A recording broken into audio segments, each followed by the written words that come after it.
Biodiversity and Conservation, Session 1. In this module, we are going to learn about species area relationship proposed by Alexander von Humboldt. Alexander von Humboldt was a German naturalist and geographer who did extensive exploration in the South American jungles. And he observed that within a region, the species richness increased with increased explored area, but only up to a certain limit. It does not increase in an unlimited fashion with an increased area. The species richness will not increase, but there is an exponential increase only till a certain limit. The relationship between species richness and area for a wide variety of taxa, including angiosperm plants, birds, bats, and freshwater fishes, the shape is a rectangular hyperbola. You can see this is a rectangular hyperbola. And the equation is S is equal to Ca raised to Z. And when taken on a logarithmic scale, the relationship is a straight line. And the equation is log S is equal to log C plus Z log A. We will learn how this equation is derived. Species area relationship describes the relationship between an area in a habitat and the number of species in that particular habitat. So we are going to study how these two variables are related with each other. Now let us consider two areas, A1 and a bigger area, A2. And let us represent the species in A1 as S1 and species in area 2 as S2. And we can see with that increase in area, the number of species also keeps on increasing. That means it is proportional to each other.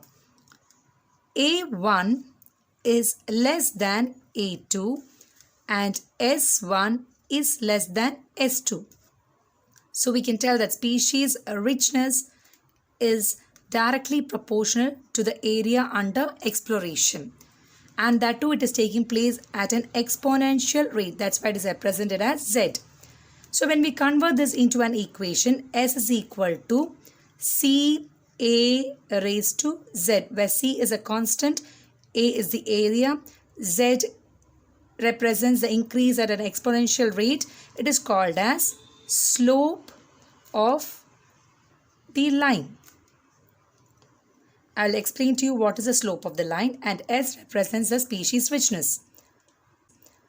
When it is plotted on a graph with area in the x-axis and species richness on the y-axis, for most of the taxa, as we told, it is a rectangular hyperbola. When the area under exploration or under research is small, the species richness is also minimal. But we can see as we increase the area, the species richness also keeps on increasing. But we had learned that it is only to a certain limit. See, further increase in area will not increase the species richness beyond a certain limit. And this stage is considered as asymptote. It is considered as asymptote, where increase in area will not increase the species richness. Increase in area will not increase the species richness, and this stage is called as an asymptote. Till here we can see that there is an exponential increase in species richness with explored area. So it is represented as S is equal to C raised to Z. We can see if we are studying this area under concern, the species richness is obtained as this value. Further increase in this area, we are getting a clash of values. We are getting a clash of values with an increase in area. We are not getting appropriate values. So it is necessary that we take it on a log scale. We take it on a log scale. The equation S is equal to Ca raised to Z is converted into a logarithmic scale. So we get log S is equal to log C plus Z log A. Log A raised to B is equal to B log A. This is the rule of logarithm, and as such we get A raised to Z as Z log A. And when this is plotted on a graph with log A on the x-axis and log S on the y-axis, we get a straight line. we get a straight line, and this equation over here is written as log C plus Z log A, where S is a species richness, C is a y-intercept where it cuts the axis, Z is a slope of the line, and A is the area under exploration. So we get a straight line. So when we take log S is given on the y-axis. So y is equal to log C is represented as C plus Z log A is the x-axis.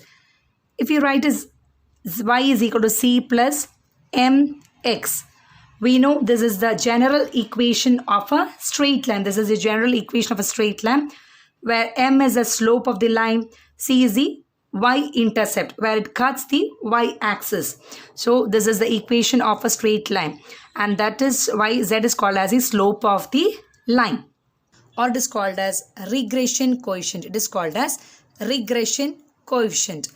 Regression coefficient gives the relationship between two or more variables, or the degree of dependence of one variable on the other. It shows how the species richness is dependent upon the area under exploration. So that relationship is given with the help of Z, the slope of line, or it is called as regression coefficient. The Z, the slope of the line or the Z value determines the species richness. If the slope becomes even more steeper, it means the species richness is greater. Okay, so now we understand why this non-linear equation is converted into a linear equation.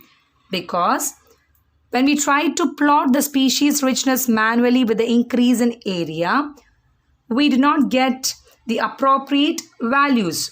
We have to convert it into a linear equation in order to get appropriate values. So this nonlinear equation is converted into a linear equation, and the value of Z determines the species richness. The value of Z lies in the range of 0.1 to 0.2 regardless of the taxonomic group of the region, of any region. But when we consider larger areas like the entire continent, the slope of the line becomes much more steeper. That is, the value of Z comes to the 0.6 to 1.2. And in the case of fruitivorous birds, that is fruit-eating birds and mammals in the tropical forests of different continents, the slope is found to be 1.15. Dear children, in this module, we learned how the area and species richness are related to each other.